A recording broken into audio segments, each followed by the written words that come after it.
আলাইহি বিহা আশারা, যে ব্যক্তিটা আমি নবী মুহাম্মদ সাল্লাল্লাহু আলাইহি ওয়াসাল্লাম আমার উপরে একবার দরুদ পাঠ করে, আল্লাহ পাক রব্বুল আলামিন ওই ব্যক্তির উপরে 10 বার দরুদ পড়েন। অর্থাৎ আল্লাহ পাক রব্বুল আলামিন তিনার রহমতের মধ্যে থেকে ওই ব্যক্তিকে 10টা রহমত আল্লাহ পাক দান করেন। বলি সুবহানাল্লাহ। আল্লাহর নবী আল্লাহর হাবিব তিনি আরো বলছেন, ইন্না আউওয়ালান নাসি ফি ইয়াউমিল কিয়ামাতি বিআকসারুহুম আলাইয়া সালাহ, কিয়ামতের দিনে হাসরের ময়দানে আমার নিকট সর্বোত্তম ব্যক্তি, সবথেকে শ্রেষ্ঠ ব্যক্তি ওই ব্যক্তিটা হবে যে ব্যক্তিটা আমার উপরে সর্বাধিক দরুদ পড়ে, সবথেকে বেশি দরুদ পড়ে।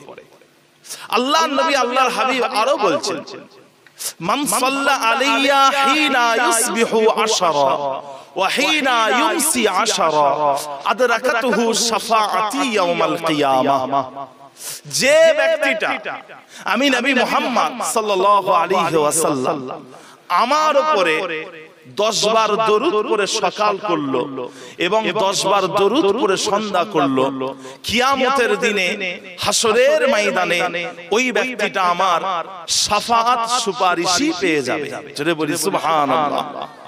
প্যারে হাজিরিন, আল্লাহ পাক রব্বুল আলামিন আপনাকে আমাকে ঘরে না বসিয়ে, বাজারে না নিয়ে যে আল্লাহ পাক রব্বুল আলামিন এই পাক পবিত্র মাহফিলে বসালেন। বলি আলহামদুলিল্লাহ। এমন একটা জায়গায় আল্লাহ পাক আপনাকে আমাকে বসালেন, এই জায়গাটা হলো রিয়াদুল জান্নাহ বা জান্নাতের বাগান। জান্নাতের বাগান সম্মানীয় একটা জায়গা। দুনিয়ার বুকে সব থেকে সম্মানীয় মর্যাদাপূর্ণ জান্নাতের বাগান হলো মা বাইনা বাইতি ওয়া মিম্বারি রাউদাতুম মিন রিয়াদিল জান্নাহ। রাসূলুল্লাহ সাল্লাল্লাহু আলাইহি ওয়াসাল্লামের বাড়ি ঘর এবং মসজিদে নববী শরীফের মেম্বার এর মাঝখানে যে জায়গা আছে ওইটা হচ্ছে সবথেকে সম্মানীয় মর্যাদাপূর্ণ রিয়াদুল জান্নাহ বা জান্নাতের বাগান। বলি সুবহানাল্লাহ। যদি কোনো ব্যক্তি ওই জায়গায় 2 রাকাত নামাজ আদায় করে, সে যেন আল্লাহর জান্নাতের মধ্যেই নামাজ আদায় করলো। বলবেন না সুবহানাল্লাহ। দুনিয়ার বুকে আরো কিছু জায়গা আছে যে জায়গাগুলোকে রাসূলুল্লাহ সাল্লাল্লাহু আলাইহি ওয়াসাল্লাম রিয়াদুল জান্নাহ বলেছেন। আল্লাহর নবীর হাদিস, প্রথম হাদিস, ইযা মারাতুম বিরিয়াদিল জান্নাতি ফারতাউ ক্বালু ওয়া মা রিয়াদুল জান্নাহ ক্বালা হালাকুয যিকর। দ্বিতীয় হাদিস, ইযা মারাতুম বিরিয়াদিল জান্নাতি ফারতাউ ক্বালা আসহাবে কিরাম রিদওয়ানুল্লাহি তাআলা আলাইহিম আজমাইন ওয়া মা রিয়াদুল জান্নাহ ক্বালা মাজালিসুল ইলমি। তৃতীয় হাদিস, আল্লাহ রাসূল বলছেন, ইযা মারাতুম বিরিয়াদিল জান্নাতি ফারতাউ ক্বিলা ওয়া মা রিয়াদুল জান্নাহ قال المساجد قيل ومرت يا رسول الله قال سبحان الله والحمد لله ولا إله إلا الله الله أكبر। চতুর্থ হাদিস, আল্লাহ নবী বলছেন, মান আহাব্বা আন ইয়ারতা ফি রিয়াদিল জান্নাতি ফালিয়াকসির যিকরাল্লাহি আযজা ওয়া জাল্লা। আল্লাহ রাসূলের 4টা হাদিস আপনাদের কাছে বললাম, এই 4টা হাদিসের একটু সংক্ষিপ্ত ব্যাখ্যা আপনাদের কাছে রাখবো। আল্লাহর নবী বলছেন, ও আমার সাহাবারা, যখন তোমরা জান্নাতের বাগানের কাছ থেকে যাবে তখন তোমরা সেই জান্নাতের বাগানের ফল খাও। সাহাবারা জিজ্ঞাসা করলেন, ইয়া রাসূলুল্লাহ, জান্নাতের বাগান কাকে বলে? আল্লাহর নবী বললেন, জিকিরের মজলিস, যে জায়গায় বসে আল্লাহর জিকির করা হয় ওই জায়গাটা হচ্ছে রিয়াদুল জান্নাহ বা জান্নাতের বাগান। দ্বিতীয় হাদিসে আল্লাহ রাসূল বললেন যে ইলমের মজলিস, শিক্ষার মজলিস, যেখানে বসে কোরআন হাদিসের কথা চর্চা হয়, শরীয়তের কথা চর্চা হয়, ওই জায়গাটা হচ্ছে রিয়াদুল জান্নাহ বা জান্নাতের বাগান।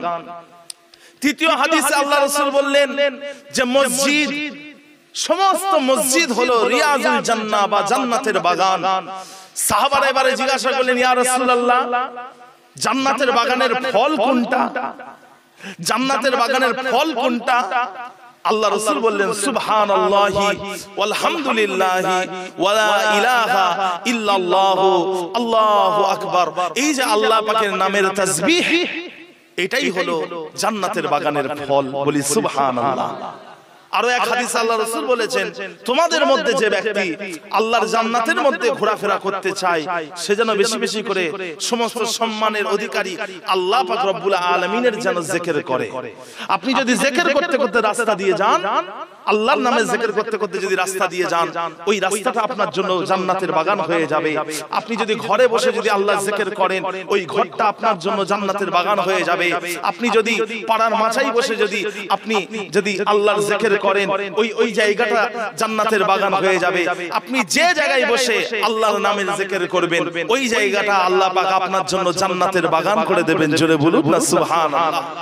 প্যারে হাজিরিন, সেই জান্নাতের বাগানে রব্বুল আলামিন আল্লাহ পাক আপনাকে আমাকে বসালেন। বলবেন না আলহামদুলিল্লাহ? জোরে বলবেন না আলহামদুলিল্লাহ? আমরা কি উদ্দেশ্যে বসেছি? আমাদের এইখানে আসার উদ্দেশ্য হলো যে আমাদের যারা মুরব্বী, আমাদের পূর্বপুরুষ যারা দুনিয়া থেকে চলে গেছেন, উনাদের রূহের মাগফিরাতের জন্য আমরা দোয়া চাওয়ার জন্য এখানে এসেছি। কথা বুঝতে পেরেছেন? সওয়াব রেসানি করার জন্য এখানে এসেছি। সওয়াব রেসানি এটা হচ্ছে উর্দু শব্দ, যার অর্থ হচ্ছে সওয়াব পাঠানো। এর আরবি হচ্ছে ইসালুস সওয়াব। ইসালুস সওয়াব মানে হলো সওয়াব পৌঁছে দেওয়া। জীবিত মানুষের পক্ষ থেকে মৃত মানুষের কাছে সওয়াব পৌঁছে দেওয়া। কথা বুঝেছেন? এক শ্রেণীর মানুষ তারা বলেন এটা করা হচ্ছে বেদাত। কথা বুঝেছেন? এক শ্রেণীর মানুষ বলেন যে এটা করা হচ্ছে বেদাত। তা ভাইজান, কোন জিনিসকে বেদাত বলতে গেলে হাদিসের পরিভাষায় বেদাতের যে সংজ্ঞা আছে, বেদাতের যে সূত্র আছে, ওই সূত্রের মধ্যে ফেলে তারপরে আপনাকে বেদাত বলতে হবে।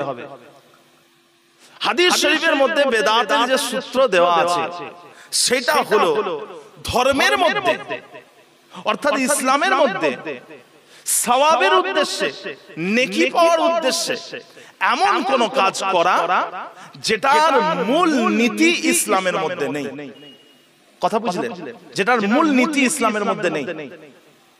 যেমন যারা ধরেন এই যে মাদ্রাসা, আল্লাহ রাসূলের জামানায় মাদ্রাসা, এই যে এইরকম ক্লাস 1, ক্লাস 2, ক্লাস 3, আলেম, ফাজেল, কামেল, টাইটেল, মুমতাজুল মুহাদ্দিসিন, কত ডিগ্রি রয়েছে।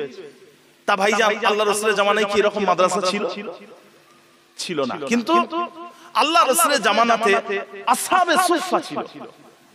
আসহাবে সুফা মানে হচ্ছে একটা ইলমের মাজলিস। আল্লাহ রাসূল সাল্লাল্লাহু আলাইহি ওয়াসাল্লাম সাহাবাদেরকে ওই ইলমের মাজলিসে শিক্ষা দান করতেন, জ্ঞান দান করতেন। আসহাবে সুফা ওটাকেই বলে। মসজিদে নববী শরীফের মধ্যে একটা জায়গা আছে যেখানে আল্লাহ রাসূলের গরীব সাহাবারা এসে থাকতেন, যারা নিজেদের ঘর বাড়ি সবকিছুই আল্লাহ রাসূল সাল্লাল্লাহু আলাইহি ওয়াসাল্লামের জন্য তারা ত্যাগ করেছিলেন। যেমন তারা হচ্ছে হযরতে আব্দুল্লাহ যুলবাজাদাইন রাদিয়াল্লাহু আনহু, যিনি তার চাচার কাছে মানুষ হয়েছিলেন। জন্মের কিছুদিন পরে তিনি আব্বাজান দুনিয়া থেকে চলে গেছেন, চাচার কাছে মানুষ হয়েছেন। চাচা হচ্ছে বেঈমান, কিন্তু আব্দুল্লাহ যুলবাজাদাইন উনি ঈমান আনতে চাইলেন। আল্লাহ রাসূলের উনি অপেক্ষা করলেন যে কখন তিনার চাচার অন্তরের মধ্যে হেদায়েতের আলো জ্বলবে, তখন চাচা ভাইপো একসাথে মুসলমান হয়ে যাবেন। কিন্তু অপেক্ষা করতে করতে করতে করতে একটা সময় দেখলেন যে উনার চাচার অন্তরে হেদায়েতের আলো জ্বলছে না। উনার চাচার মনের মধ্যে কোনো হেলদোল নেই।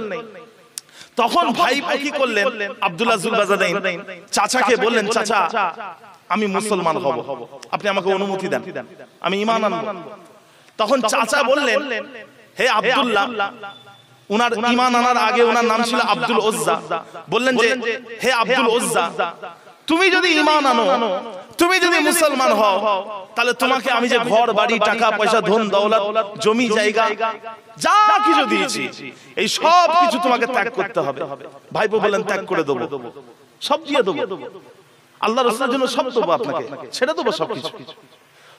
তা আব্দুল্লাহ যুলবাজাদাইন সব কিছু ছেড়ে দিয়ে চলে যাচ্ছে, চাচা পেছন থেকে ডাকছে, বলছে ভাইপো তোমার দেহেতে যে বসন রয়েছে, যে পোশাক রয়েছে, আর তোমার কোমরের নিচে যে ইজারটা আছে, লুঙ্গিটা আছে, এইটাও তো আমার দেওয়া, এগুলো ছেড়ে যাও দেখি। কথা বুঝেছেন? আব্দুল্লাহ যুলবাজাদাইন তিনি তিনার দেহের বসনটাকে আর কোমরের নিচে ইজারটাকে খুলে ফেললেন, খুলে উলঙ্গ হয়ে গেল। যুবক ছেলে, প্রাপ্তবয়স্ক যুবক ছেলে উলঙ্গ হয়ে গেল। উলঙ্গ হয়ে ওই রাতের অন্ধকারে তিনি তিনার আম্মাজানের কাছে গেলেন। ঘরের দরওয়াজায় ঠুকে ঠুকে ডেকে আম্মাজানকে তুলে, ঘুম থেকে তুলে মাকে বললেন, মা আমাকে একটা চাদর দেবেন। আম্মাজান ঘরের ভেতর থেকে চাদর নিয়ে এলেন। আব্দুল্লাহ যুলবাজাদাইন চাদরের মাঝখান থেকে কাঁচি চালিয়ে দিলেন। চাদরটাকে দুই ভাগে ভাগ করে এক ভাগ কোমরের নিচে বাঁধলেন, আরেক ভাগ কোমরের উপরে পড়ে নিলেন। আর ওই রাত্রে তিনি মদিনার উদ্দেশ্যে বেরিয়ে পড়লেন এবং দীর্ঘ পথ 450 কিলোমিটার পথ অতিক্রম করে আল্লাহ রাসূলের দরবারে পৌঁছালেন ফজরের আগে। আল্লাহ রাসূল সাল্লাল্লাহু আলাইহি ওয়াসাল্লাম ফজরের নামাজ পড়তে এসে দেখলেন যে একজন যুবক ছেলে মসজিদে নববী শরীফের দেওয়ালে টেক দিয়ে হেলান দিয়ে দাঁড়িয়ে আছে, ঘুমোচ্ছে।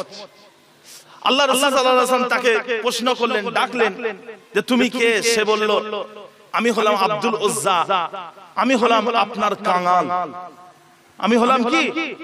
আপনার কাঙাল, মানে আপনাকে পাওয়ার আশা আছে আমার মনে, আপনাকে পেতে চাই। আল্লাহ রাসূল সাল্লাল্লাহু আলাইহি ওয়াসাল্লাম হযরত আব্দুল্লাহ যুলবাজাদাইনকে ঈমানের কালেমা পড়ে মুসলমান করিয়ে দিলেন। জোরে বলবেন না সুবহানাল্লাহ।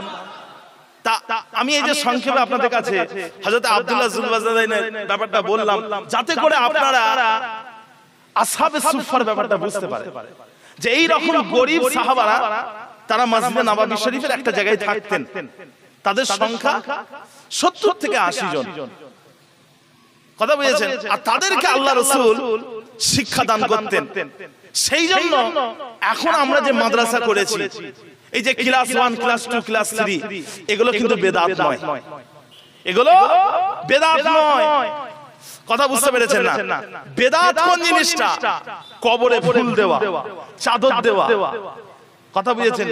এগুলোর কিন্তু আপনি মূল নীতি ইসলামের মধ্যে পাবেন না। আল্লাহ রাসূলের জামানায় পাবেন না, খায়রুল কুরুনদের জামানায় পাবেন না। খায়রুল কুরুন মানে হলো সাহাবা, তাবেঈন, আবার কেউ কেউ বলেছেন তাবে তাবেঈন। এই যে আল্লাহর নবী, সাহাবা, তাবেঈন, তাবে তাবেঈন, এই চারটি যুগে যে সমস্ত আমলগুলো ইসলামে হয়নি, ওইগুলো যারা করবে সওয়াবের উদ্দেশ্যে, তারা বেদাত কাজ করলো। আর আমরা যে ইসালে সওয়াব করি, আমরা কি কি করি? প্রথম কাজ হলো আমরা দরুদ পড়ি, ঠিক কি না? বলেন, আমরা প্রথমে দরুদ পড়ি। দরুদ কি আল্লাহর রাসূলের সাহাবারা পড়তেন না? দরুদ পড়াটা কি আল্লাহর হুকুম নয়? দ্বিতীয় কাজ আমরা যেটা করি সেটা হলো আল্লাহ রাসূলের জীবন নিয়ে আলোচনা করি, কোরআন ও হাদিসের কথা আলোচনা করি। এটা কি আল্লাহ রাসূল করেননি? সাহাবারা কি করেননি? তৃতীয় কাজ আমরা যেটা করি সেটা হচ্ছে মুনাজাত করা। মুনাজাত কি সাহাবারা করেননি? আল্লাহ রাসূল কি করেননি? বলেন হ্যাঁ কি না বলেন। চতুর্থ কাজ আমরা যেটা করি সেটা হচ্ছে মানুষকে খাওয়ানো, মেহমানদারি করা। মেহমানদারি করা এটা কি বেদাত? বলেন না, মেহমানদারি করা বেদাত নয়, বরং হচ্ছে উত্তম কাজ, শ্রেষ্ঠ কাজ। আপনাদেরকে হাদিস বলি, আল্লাহর নবী, আল্লাহর হাবিব বলছেন, খায়রুকুম মান আত'আমাত তুআম, তোমাদের মধ্যে ওই ব্যক্তি হলেন উত্তম যিনি আল্লাহর সৃষ্টিজীবকে খাওয়ান। যিনি আল্লাহর সৃষ্টিজীবকে, মানুষকে খাওয়ায়, সেই হচ্ছে সর্বশ্রেষ্ঠ।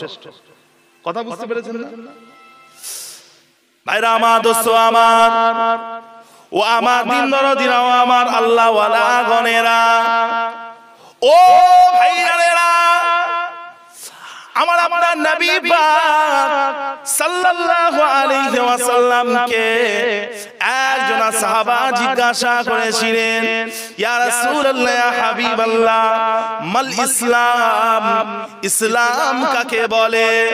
আল্লাহ নবী বলেছিলেন, তিবুল কালাম ওয়া ইতআমুত তুআম, মিষ্টি কথা বলা এবং মানুষকে খাওয়ানো, এটাই হলো ইসলাম। বলবেন না সুবহানাল্লাহ? মিষ্টি কথা বলা আর মানুষকে খাওয়ানো, এটাই হলো ইসলাম। তাহলে মানুষকে খাওয়ানো এটা কি কোনো খারাপ কাজ? কথা বুঝেছেন? তা আমরা যে ইসালে সওয়াব করি এর মূল নীতি ইসলামের মধ্যে আছে না নাই? যারা বেদাত করে তারা ঠিক বলছে না ভুল বলছে? প্যারে হাজিরিন, ইসালে সওয়াব মুর্দাদের জন্য দোয়া চাওয়া। মিশকাত শরীফের হাদিস, আল্লাহ নবীর কাছে একজন সাহাবা এসে বলতে লাগলেন, ইয়া রাসূলুল্লাহ, ইয়া হাবিবাল্লাহ, আমার আম্মা জান, আমার মা হঠাৎ করে মারা গিয়েছেন, ইন্তেকাল হয়ে গিয়েছেন। ইয়া রাসূলুল্লাহ, ইয়া হাবিবাল্লাহ, আমার যেটা মনে হয়, আমার মায়ের যদি কথা বলার শক্তি থাকতো, তিনি যদি কথা বলতে পারতেন, তাহলে আমাকে কিছু দান সাদকা করতে বলতেন। ইয়া রাসূলুল্লাহ, হাবিবাল্লাহ, এখন যদি আমি আমার মায়ের পক্ষ থেকে কিছু যদি দান সাদকা করি, ফাহাল্লাহা আজরুন, তাহলে কি আমার আম্মা জান তার সওয়াবটা কি পাবেন? আল্লাহ নবী বললেন, নাম, হ্যাঁ, তুমি দান করবে, তুমি সাদকা দেবে, তুমি দান করবে, আর এই দানের ফজিলতটা, এই দানের সওয়াবটা তোমার আম্মা জানের কবরের মধ্যে পৌঁছে যাবে। বুঝতে পারছেন?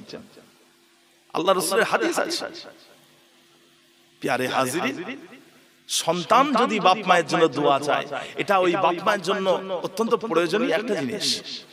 হযরতে সাইয়্যিদুত তাবিঈন সাঈদ ইবনে মুসাইয়্যিব, তিনি হচ্ছেন তাবিঈনদের নেতা। রাসূলের সাহাবাদের পরে যাদের মর্যাদা তাদেরকে বলা হয় তাবিঈন।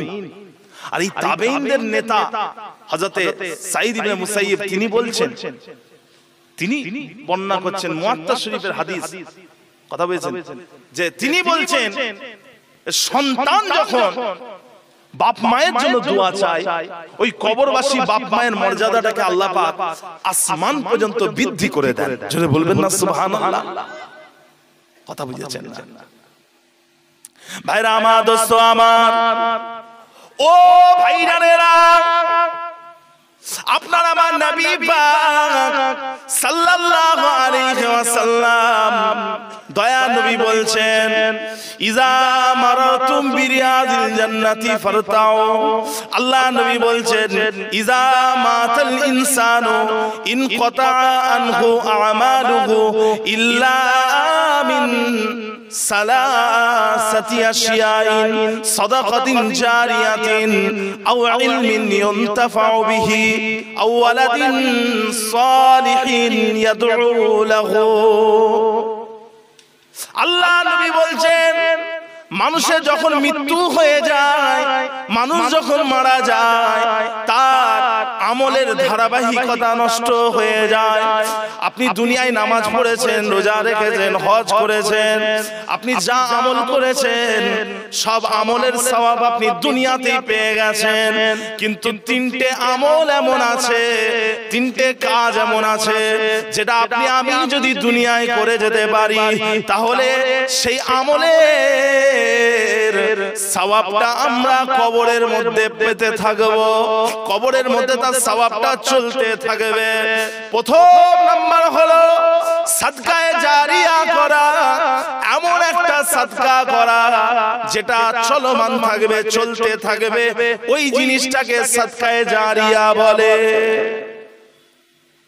মাদ্রাসায় দান করা, মসজিদে দান করা, বুঝতে পারছেন? রাস্তার ধারে মানুষের পানির ব্যবস্থা করে দেওয়া, রাস্তার ধারে মানুষের বসার জায়গা, ছায়া, পথচারীদের বসার জায়গা করে দেওয়া, মানুষের স্থায়ী খাবারের ব্যবস্থা করে দেওয়া, এই সব কিছুই হলো সাদকায়ে জারিয়া। বুঝতে পারছেন? একটা বাচ্চা ছেলের বাপ বাজারে গিয়ে তার সন্তানের জন্য একটা আম নিয়ে এসেছে, আরেকটা বাচ্চা ছেলের বাপ বাজারে গিয়ে তার সন্তানের জন্য একটা চারা গাছ নিয়ে এসেছে। তাৎক্ষণিকভাবে কিছুক্ষণের জন্য যে বাচ্চাটার হাতে তার বাপ আম তুলে দেবে, ওই বাচ্চা কিন্তু বেশি খুশি হবে।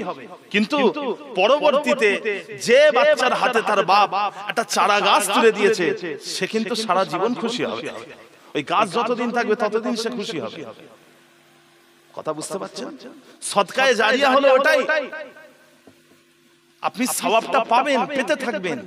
আপনি যদি মাদ্রাসায় দান করেন, মসজিদে দান করেন, এর সওয়াব কিন্তু আপনি পেতে থাকবেন, বন্ধ হবে না। মানুষ খাবে, খাওয়ার সওয়াবটা আপনি পেয়ে যাবেন। মানুষকে খাওয়ালেন, সওয়াব পেয়ে গেল। কথা বুঝেছেন? প্যারে হাজিরিন, আমি একটা কথা বলি, খারাপ মনে করবেন না। আমাদের সমাজে দেখা যায় কেউ মারা গেলে, ইন্তেকাল হয়ে গেলে মানুষকে খাওয়ায়। খাওয়ানোটা তো কোনো খারাপ জিনিস নয়, খাওয়ানোটা কোনো খারাপ জিনিস নয়, ভালো জিনিস, উত্তম জিনিস। তবে মনে রাখবেন, ওই যে বলে 4 দিন 40 দিন এগুলো যেগুলো করে না, ইসলামে ওই রকম কোনো ব্যাপার নেই। আপনি যখন ইচ্ছা খাওয়াতে পারেন। 4 দিনেই খাওয়াতে হবে, 5 দিনে খাওয়ানো যাবে না। 40 দিনেই খাওয়াতে হবে, 41 দিন 42 দিন 43 দিনে খাওয়ানো যাবে না। এইরকম চিন্তা ভাবনা রাখবেন না। কথা বুঝতে পেরেছেন? তা ভাইজান, মানুষকে খাওয়ানোর ব্যবস্থা করেন। সাদা ভাত খাওয়াটা হচ্ছে প্রয়োজন, আর বিরিয়ানি, তার সাথে পাঁপড়, তার সাথে দই, তার সাথে রসগোল্লা, তার সাথে চাটনি, তার সাথে আইসক্রিম, তার সাথে রুয়াবজা, এটা হচ্ছে বিলাসিতা। কথা বুঝেছেন? মানুষ খাবে, খেয়ে আবার বদনামও করবে। দেখেছিস একটুখানি ওই থামস আপ না কি বলে, ওইটা একটু দিল নি, সব দিল ঠিক আছে, থামস আপটা দিল নি, বদনাম করতে চলে গেল। কথা বুঝতে পেরেছেন? তা ভাইজান, সে আপনি খাওয়াবেন, আপনার ব্যক্তিগত ব্যাপার, আপনি মেহমানকে মেহমানদারি করবেন, ভালো জিনিস। কিন্তু আপনি মেহমানকে যদি সাদা ভাত খাওয়ান, এতেও কোনো অসুবিধা নেই, তার পেটটা তো ভরবে, তার পেটটা তো ভরবে, সে তো তৃপ্ত হবে। এবারে এই যে বাড়তি টাকাটা, এই বাড়তি টাকাটা দিয়ে যদি আপনি রাস্তার ধারে যদি একটা পানির কল করে দেন, ট্যাপ কল করে দেন, আর যদি এই নিয়েতে বসান যে আল্লাহ মানুষের পানির ব্যবস্থা করে দিলাম, এর সওয়াবটা তুমি আমার মায়ের রুহে পৌঁছে দিও, আমার বাপের রুহে পৌঁছে দিও।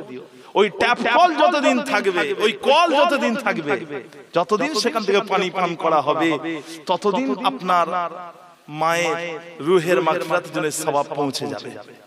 কথা বুঝতে পারছেন? এটা হচ্ছে সাদকায়ে জারিয়া। আল্লাহ পাক আমাদের বোঝার তৌফিক দেন, বলুন না আল্লাহুম্মা আমিন। জি, তা ভাইজান, দ্বিতীয় কাজ, দ্বিতীয় আমল যেটা আপনার কবরে সওয়াব পৌঁছাবে, সেটা হচ্ছে মানুষকে উপকারী জ্ঞান দান করা। মানুষকে উপকারী জ্ঞান দান করা।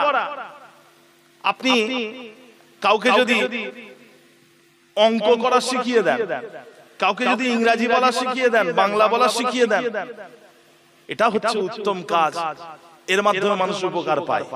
তবে আল্লাহর নবী বলেছেন, খায়রুকুম মান তাআল্লামাল কুরআন ওয়া আল্লামাহু। যদি আপনি আমি কাউকে কোরআনের শিক্ষা দিয়ে কবরে যেতে পারি, আল্লাহ রাসূল বলেছেন তোমাদের মধ্যে ওই ব্যক্তি হলো উত্তম যে নিজে কোরআন শেখে, অন্যকে শেখায়। কথা বুঝেছেন? আপনি ধরেন আমাকে কোরআন শিখালেন, আমি কোরআন পড়লাম, আবার আমি আবার আরেকজনকে শিখিয়ে দিলাম, সে কোরআন পড়লো, সে আবার আরেকজনকে শিখিয়ে দিল, সেও কোরআন পড়লো। এই যে যতজন কোরআন পড়ছে, কোরআন শরীফ পড়ছে, ততজনের সওয়াবটা আপনার কবরে যাবে। বলবেন না সুবহানাল্লাহ? আপনি তো জীবিত অবস্থায় সওয়াব পাবেন, আবার মারা যাওয়ার পরেও আপনি আমি তার সওয়াবটা পাবো। তৃতীয় কাজ, 3 নম্বর কাজ, 3 নম্বর আমল, যা সওয়াব আপনি আমি কবরে পেতে থাকবো, সেটা হচ্ছে নেক সন্তান। নেক সন্তান, সুসন্তান, সৎ সন্তান। আও ওয়ালাদিন সালিহিন ইয়াদউ লাহু। নেক সন্তান, সুসন্তান, যে তার বাপ মায়ের জন্য দোয়া চাইবে। চলে বলুন না সুবহানাল্লাহ। জি ভাইরা আমার, দোস্ত আমার, ও ভাইজানেরা, আল্লাহ পাক রব্বুল আলামিন কোরআন মাজিদের মধ্যে জানিয়ে দিলেন, ওয়া কাদা রাব্বুকা আল্লা তা'বুদু ইল্লা ইয়াহু ওয়া বিল ওয়ালিদাইনি ইহসানা ইম্মা ইয়াবলুগান্না ইনদাকাল কিবারা আহাদুহুমা আও কিলাহুমা ফালা তাকুল লাহুমা উফফিন ওয়া লা তানহারহুমা ওয়া কুল লাহুমা কাওলান কারীমা।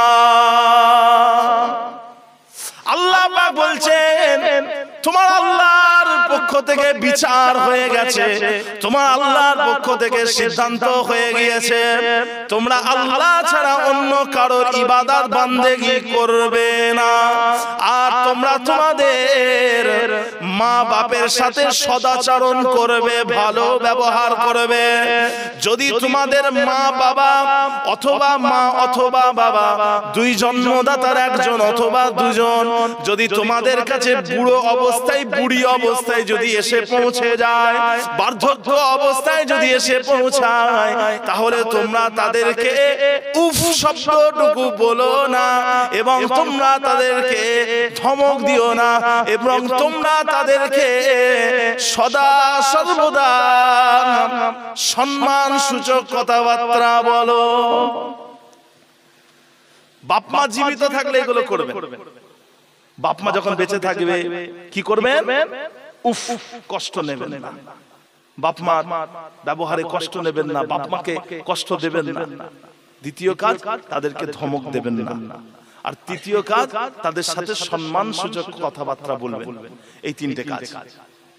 আর সেই বাপ মা যখন দুনিয়া থেকে চলে যাবে, আল্লাহ সকলের আব্বা জান আম্মা জানের হায়াতকে বৃদ্ধি করে দেন। যাদের আব্বা মা হায়াতে আছে আল্লাহ হায়াতকে দারাজ করেন, বলুন না আল্লাহুম্মা আমিন। এই বাপ মা যখন দুনিয়া থেকে চলে যাবে তখন কি করবেন সেটাও আল্লাহ পাক বলে দিচ্ছেন। রব্বিরহামহুমা কামা রাব্বায়ানি সগীরা। আল্লাহ পাক আমাদের আব্বা জান আমাদের আম্মা জান আমাদেরকে ছোটবেলায় যেইভাবে লালন পালন করেছে, যেইভাবে মানুষ করেছে, ও আমাদের আল্লাহ আপনিও তাদের প্রতি সেইভাবেই আপনার রহমত থেকে তাদের প্রতি সেইভাবেই রহমত প্রদান করেন। এই দোয়াটা আপনাকে চাইতে হবে বাপ মায়ের জন্য।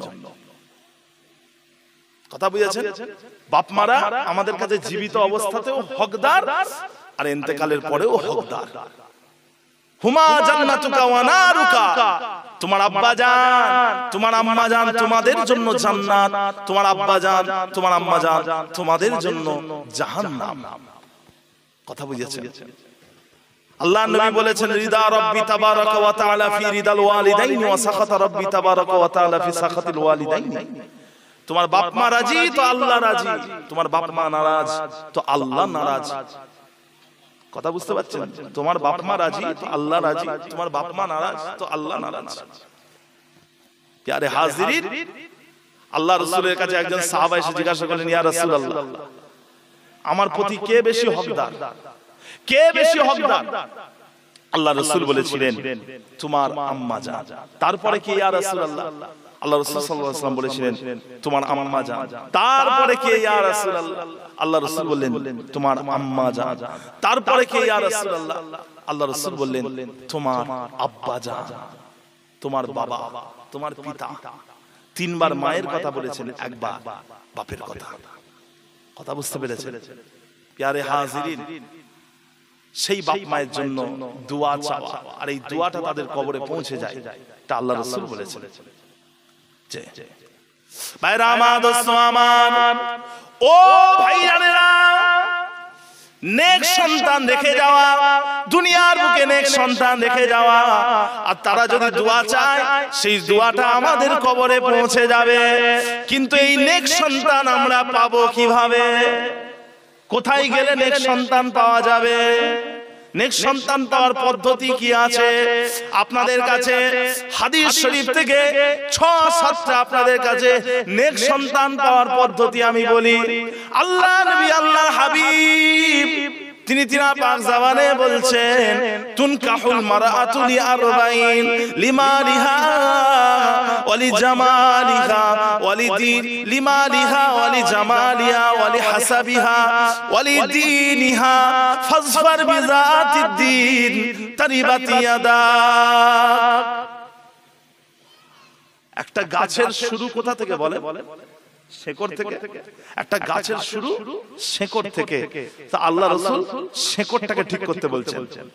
শেকড়টাকে আল্লাহ নবী বলছেন মেয়ে ছেলেদেরকে চারটে জিনিস দেখে বিয়ে করা হয়।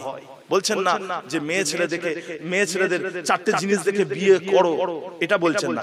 বলছেন চারটে জিনিস দেখে বিয়ে করা হয়। সবাই করে চারটে জিনিস দেখে। প্রথমটা কি? প্রথমটা হলো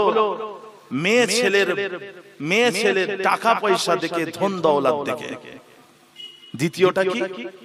মেয়ে ছেলের রূপ লাবণ্য দেখে, সৌন্দর্য দেখে। আর তৃতীয়টা কি? মেয়ে ছেলের বংশ মর্যাদা দেখে। বংশ মর্যাদা, কথা বুঝেছেন? চতুর্থটা কি? মেয়ে ছেলের দিনদারি দেখে, আল্লাহ ভীরুতা দেখে। আল্লাহ রাসূল বলছেন তোমরা দিনদারিটাকে প্রাধান্য দাও। বুঝতে পারছেন? দিনদারিটাকে প্রাধান্য দিতে বলছেন। ফাজফার বিযাতিদ দ্বীন, দিনদারিটাকে প্রাধান্য দিতে বলছেন। কথা বুঝেছেন? একটা ইটের সাথে আরেকটা ইট কিভাবে জোড়া লাগাবেন? সিমেন্ট দিয়ে। একটা প্লাস্টিকের সাথে আরেকটা প্লাস্টিকের কিভাবে জোড়া লাগাবেন? ফেভিকুইক দিয়ে। একটা কাঠের সাথে আরেকটা কাঠের কিভাবে জোড়া লাগাবেন? ফেভিকল দিয়ে। আর একটা সংসারকে কিভাবে জোড়া লাগাবেন? দিনদারি দিয়ে। প্রত্যেকটা জিনিসের জোড়া লাগানোর বস্তু কিন্তু আলাদা। আর একটা সংসারকে জোড়া লাগানোর যে বস্তুটা প্রয়োজন পড়ে সেটা হচ্ছে দিনদারি। দিনদারি আছে তো সংসার আছে। আল্লাহ সকলের সংসারে শান্তি দেন, বলি আমিন। কথা বুঝেছেন? তা আল্লাহ রাসূল শেকড়টাকে ঠিক করতে বলছেন যে তোমরা দিনদারি থেকে বিবাহ করো। এবারে আপনার একটা মেয়ে পছন্দ হয়েছে, বিয়ে করেছেন, স্বামী স্ত্রী এক জায়গায় এসেছেন, একই জায়গায় হালাল সম্পর্ক, এক জায়গায় উপস্থিত হয়েছেন স্বামী স্ত্রী মিলিত হওয়ার আগে একটা দোয়া পড়তে বলছেন। আল্লাহ রাসূল বলছেন যে একটা দোয়া পড়ো। মিলিত হওয়ার আগে একটা দোয়া পড়ো। দোয়াটা কি? বিসমিল্লাহে আল্লাহুম্মা জান্নিবনা শাইতানা ওয়া জান্নিবিশ শাইতানা মা রাযাকতানা। বিসমিল্লাহে আল্লাহুম্মা জান্নিবনা শাইতানা ওয়া জান্নিবিশ শাইতানা মা রাযাকতানা। এই দোয়াটা আপনাকে পড়তে হবে। বিয়ে করা কার সুন্নত বলেন? 1,24,000 ইখতিলাফ, 2,24,000 সমস্ত নবীদের সুন্নত বিয়ে করা। সমস্ত নবীদের সুন্নত হলো চারটে। পৃথিবীতে যত নবী এসেছে সব নবীদের সুন্নত কটা? প্রথম হলো লজ্জা শরম। লজ্জা শরম হচ্ছে নবীদের কি সুন্নত। দ্বিতীয় বলেন আতর ব্যবহার করা। তৃতীয় মেসওয়াক। চতুর্থ বিয়ে শাদী। চারটে জিনিস সমস্ত নবীদের সুন্নত। সমস্ত নবীদের সুন্নত হলো চারটে। তা বিয়ে করলেন, এক জায়গায় স্বামী স্ত্রী মিলিত হলেন। এবারে রব্বুল আলামিনের যেটা ফয়সালা আছে ওটা হবে। হয় আপনার ছেলে হবে, নাই মেয়ে হবে। ছেলে হবে অথবা মেয়ে হবে। তা ভাইজান যাই হোক, আপনাকে প্রথম যে কাজটা সেটা হলো সন্তানের কানে আযান দেওয়া। সন্তানের কানে আযান দেওয়া। দ্বিতীয় কাজ হলো সন্তানের আকিকা দেওয়া। 7 দিনের ভেতরে সন্তানের আকিকা দেওয়া। আপনি যদি 7 দিনের ভেতরে সন্তানের আকিকা দেন তাহলে সেটা সুন্নতি পদ্ধতিতে আকিকা হলো। 7 দিনের পরে যদি আকিকা দেন আকিকা হয়ে যাবে, সুন্নতি পদ্ধতিতে হবে না। ও ভাইয়ারেরা, তারপরে কাজ হলো সন্তানের তাহানিক করে দেওয়া। তাহানিক করে দেওয়া, যেটাকে আমরা বাংলাতে ক্ষীর খাওয়ানি বলি। ওটা ক্ষীর খাওয়ানি নয়, ওটাকে তাহানিক বলা হয়। খবরদার ক্ষীর খাওয়ানি বলবেন না, তাহানিক। আমরা অন্যজনের শব্দ কেন নেব, আমরা আমাদের নিজেদের শব্দ নেব। এটা হচ্ছে তাহনিক বলে। ও ভাইরানেরা, আপনার বাচ্চা যখন দুনিয়ায় আসবে, আপনি একজন আল্লাহওয়ালা মানুষকে ঘরে দাওয়াত করে নিয়ে আসবেন। যদি তা সম্ভব না হয়, একটা আল্লাহওয়ালা মানুষের কাছে আপনার সন্তানকে নিয়ে যাবেন।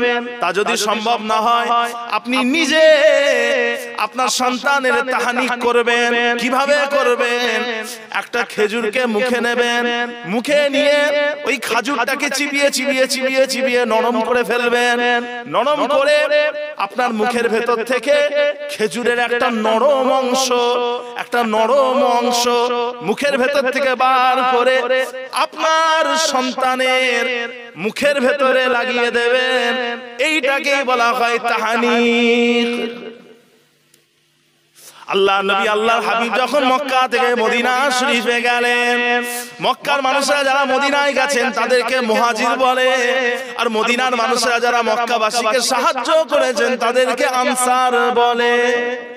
ও ভাইরানেরা, মদিনার মানুষরা দেখতে পেলেন যে মক্কার মানুষদের কোনো সন্তান হচ্ছে না, বাচ্চা কাচ্চা হচ্ছে না। মদিনার মানুষরা মনে করলেন মক্কার মানুষদের বাচ্চা জন্ম দেওয়ার হয়তো ক্ষমতা নেই, এদের হয়তো বাচ্চা জন্ম দেওয়ার শক্তি নেই, ক্ষমতা নেই। তারা এটা মনে করল। তা এদের যে ভুল ধারণাটাকে যিনি সর্বপ্রথমে দূর করেছিলেন উনি হচ্ছেন হযরতে আবু বকর সিদ্দিক রাদিয়াল্লাহু আনহুর বড় মেয়ে। কি নাম বলেন? আসমা বিনতে আবি বকর, যার ব্যাপারে আমার পূর্বে মাওলানা সাহেব আলোচনা করছিলেন। আসমা বিনতে আবি বকর রাসূলুল্লাহ সাল্লাল্লাহু আলাইহি ওয়াসাল্লামের বড় সাহাবার মেয়ে, বড় মেয়ে। আসমা রাদিয়াল্লাহু আনহার একটা ছেলে হলো মদিনার প্রথম বাচ্চা। মক্কাবাসীদের মধ্যে মদিনার প্রথম বাচ্চা যার নাম হচ্ছে হযরতে আব্দুল্লাহ ইবনে জুবায়ের। উনি হচ্ছেন মদিনার প্রথম বাচ্চা, মক্কাবাসীদের মধ্যে প্রথম বাচ্চা। তা সেই বাচ্চাকে নিয়ে রাসূলুল্লাহ সাল্লাল্লাহু আলাইহি ওয়াসাল্লামের কাছে উপস্থিত করা হলো। আল্লাহ রাসূল সাল্লাল্লাহু আলাইহি ওয়াসাল্লাম তিনি তিনার মুখের ভিতরে একটা খাজুর নিয়ে চিবিয়ে চিবিয়ে নরম করে খাজুরের একটা অংশ মুখে, বাচ্চার মুখে লাগিয়ে দিলেন। এটাকে বলে তাহনিক।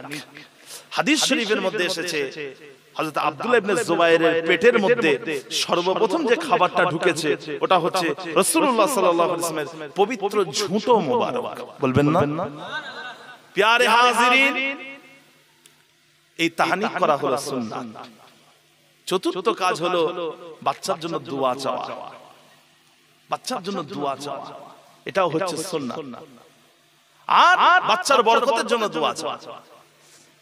বাচ্চা হয়েছে, আমার বউ আমার স্ত্রী এতদিন ধরে পেটে ধরে বাচ্চা জন্ম দিয়েছে, আমি বাপ এত মেহনত করেছি, তা আমার বাচ্চা হয়েছে লোককে জানাবো নি? ছবিটা তুলে ফেসবুকে দিয়ে দিল, আমি বাবা হলাম, আমি আব্বা হয়েছি। কথা বুঝতে পেরেছেন? কিছু কিছু আছে না, যেখানেই যাই সেখানে গিয়ে ছবি তোলে। বুঝতে পারছেন? আমি বাপ হয়েছি, ছবি দিয়ে দিল। তা ভাইজান, মানুষের নজর কিন্তু খুব খারাপ হয়। আল্লাহ রাসূল বলেছেন তোমরা বদ নজর থেকে বেঁচে থাকো। বদ নজর হচ্ছে সত্য। বদ নজর কি? সত্য। বাচ্চাদের ছবি ইন্টারনেটে দিয়ে দিলেন, খালা ফুপু মামা মামি যার প্রয়োজন হবে এসে বাচ্চাকে সরাসরি দেখবে। তুমি কেন তাদেরকে যে ছবি পাঠাবে? বুঝতে পারছেন না? এর কারণে বদ নজর পড়ে। বদ নজর, আল্লাহ হেফাজত করেন সকলকে। বলি আল্লাহুম্মা আমিন। যে ভাইরা আমার, দোস্ত আমার, ও ভাইরানেরা, এইভাবে আপনাকে আস্তে আস্তে আস্তে আস্তে আপনার সন্তানকে লালন পালন করতে হবে। আপনাকে সৎ হতে হবে, সৎ চরিত্রের অধিকারী হতে হবে। কেননা বাচ্চারা তাদের বাপ মাকে নিজেদের রোল মডেল মনে করে। তারা তাদের বাপ মার অনুসরণ করে। আপনাকে সৎ হতে হবে, সৎ চরিত্রের অধিকারী হতে হবে, তাহলে আপনার সন্তান আপনাকে দেখে, আপনার স্ত্রীকে দেখে আপনার সন্তান নেক হবে। প্যারে হাজিরিন, যে বাচ্চার সামনে বাচ্চার মাকে মানে আপনার স্ত্রীকে খবরদার রাগ মুখ করবেন না। আপনার রাগকে আপনি কন্ট্রোল করেন। আমার দাদু জান একটা কথা বলতেন, যদিও কথাটা সরাসরি অর্থ নেওয়া যাবে না, তাহলে আপনারা বিভ্রান্ত হবেন। তিনি বলতেন কথাটা আবার ব্যাখ্যাও করতেন। আমার দাদু জান কথাটা বলতেন, শুধু কথাটা বলে থেমে যেতেন না, উনি ব্যাখ্যাও করে দিতেন। ছোট হুজুর পীর কেবলা রহমাতুল্লাহ তিনি বলতেন যে হারাম খাও, নাচতে নাচতে জান্নাতে যাবে। এর ব্যাখ্যা করতেন কি, হারাম খাও বলতে এখানে, হারাম বলতে এখানে রাগ করাকে বুঝিয়েছে। রাগ, এই রাগকে হারাম খাও, রাগটাকে খেয়ে ফেলো মানে হজম করে ফেলো, প্রকাশ করুনি। আর নাচতে নাচতে জান্নাতে যাও, উনি ব্যাখ্যাও করে দিতেন। তা ভাইজান, আপনি আপনার স্ত্রীকে আপনার বাচ্চার সামনে হেঁকড়ে দিলেন, আর সেই বাচ্চা যখন বড় হবে, সে যখন আপনার সাথে খারাপ আচরণ করবে, তখন তার দুঃখ করলে হবে না। আপনি আপনার স্ত্রীকে আপনার বাচ্চার সামনে গোলাপের ফুল দেবেন, তাহলে আপনার বাচ্চা সে বড় হয়ে আপনাদের সাথে সদাচরণ করবে। কথা বুঝেছেন? বাচ্চার সামনে হেঁকড়ে দিলেন, কি মনে করছেন খুব বাহাদুরি করে ফেলেছেন নাকি? কিচ্ছু বাহাদুরি নয়। মেয়ে ছেলেদেরকে রাগ করার মাধ্যমে কোনো বাহাদুরি নেই। মেয়ে ছেলেদেরকে রাগ করার মধ্যে বেটা ছেলের কোনো বাহাদুরি নেই। কথা বুঝেছেন? বোঝান, তাকে বোঝান। মেয়ে ছেলেদেরকে বেটা ছেলেদের রাগ করার মাধ্যমে কোনো বাহাদুরি নেই। এটা কোনো বীরত্বের প্রকাশ পায় না, এটা বরং ছোট লোকের প্রকাশ পায়, এটা মূর্খতার প্রকাশ পায়। তাদেরকে বোঝান, তারা যেটা ভুল করেছে বোঝান, শিক্ষা দেন, শান্তভাবে বলেন। আল্লাহ সকলকে হেফাজত করেন, বলুন আল্লাহুম্মা আমিন। প্যারে হাজিরিন, এবারে বাচ্চার যখন 7 বছরের বয়স হবে, আপনার বাচ্চা যখন 7 বছরের হয়ে যাবে, তখন কি করবেন? আল্লাহ নবী বলেছেন, মুরু আওলাদাকুম বিসসালাতি ওয়া হুম আবনাউ 7 সিনিনা ওয়া আদরিবুহুম আলাইহা ওয়া হুম আবনাউ 10। আল্লাহ নবী বলেছেন, তোমাদের বাচ্চারা যদি 7 বছরের হয়ে যায়, তাদেরকে নামাজের নির্দেশ দাও, নামাজের আদেশ দাও, তাদেরকে নামাজের কথা বলো। আর 10 বছর বয়সে তারা যদি নামাজ না পড়ে, তাদেরকে নামাজের ব্যাপারে মারধর করো, মৃদু মৃদু মারধর করো, আস্তে করে মারধর করো। আর তোমাদের বাচ্চারা যখন 10 বছরের হয়ে যাবে, তাদের বিছানাকে আলাদা করে দাও। বাচ্চা 10 বছরের হয়ে গেল, কি বেটা ছেলে কি মেয়ে ছেলে, বিছানা আলাদা করতে হবে। আপনার যদি 2টো ঘর থাকে, আপনি এই ঘরে থাকবেন, আপনার বাচ্চা ওই ঘরে থাকবে। আপনার যদি গরিব মানুষ, একটা ঘর, বিছানা একটাই, কি করবে? বিছানার মাঝখানে বালিশ দিয়ে বিছানাটাকে 2 ভাগে ভাগ করে ফেলবে। আপনি এইদিকে থাকবেন, আপনার স্ত্রী এদিকে থাকবে, আর আপনার বাচ্চা ওইদিকে থাকবে। একই বিছানায় আপনার 10 বছরের বাচ্চা নিয়ে আপনি শুতে পারবেন না। আপনার 10 বছরের বাচ্চাকে নিয়ে আপনি শুতে পারবেন না। কথা বুঝতে পেরেছেন? তাদের বিছানা আলাদা করতে হবে। এইভাবে যদি আপনি, কথা বুঝেছেন, বিন্দু বিন্দু দিয়ে কি হয়? সিন্ধু তৈরি হয়। বিন্দু বিন্দুতে কি হয়? সিন্ধু তৈরি হয়। বাচ্চাদেরকে এইভাবে যদি আমরা ধৈর্যের সাথে লালন পালন করি, ইনশাআল্লাহ, বলি ইনশাআল্লাহ, সন্তানরা নেক হবে, আল্লাহওয়ালা হবে। আর সেই আল্লাহওয়ালা সৎ নেক সন্তানেরা যদি আমাদের জন্য দোয়া চায়, সেই দোয়ার ফজিলতটা আমরা কবরে পাবো, বলি ইনশাআল্লাহ। দরুদ শরীফ, আল্লাহুম্মা সাল্লি আলা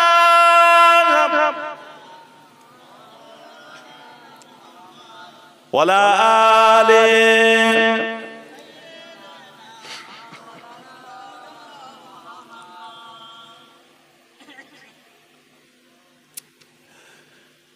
শুকরান লাকা রাব্বি হামদান লাকা রাব্বি أحييت روحي وأنرت قلبي شكرا لك ربي حمدا لك ربي أحييت روحي وأنرت قلبي وهبتني لسانا ذاكرا وقلبا شاكرا يا خالقي وهبتني لسانا ذاكرا وقلبا شاكرا يا خالقي إنني سعيد عشت من جديد لفعال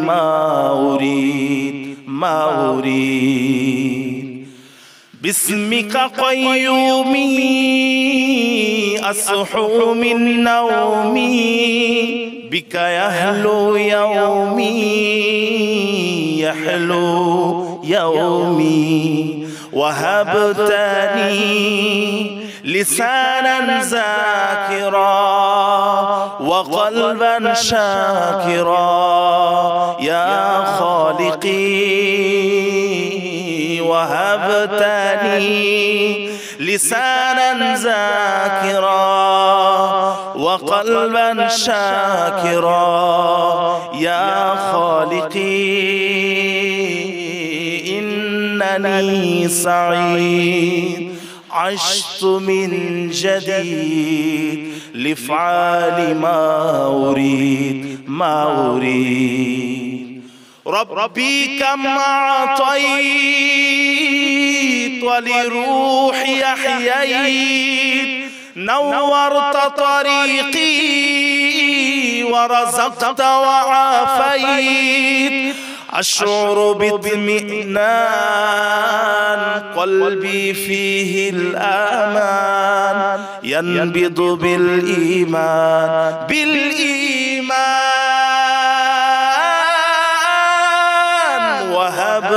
وهبتني لسانا ذاكرا وقلبا شاكرا يا خالقي وهبتني لسانا ذاكرا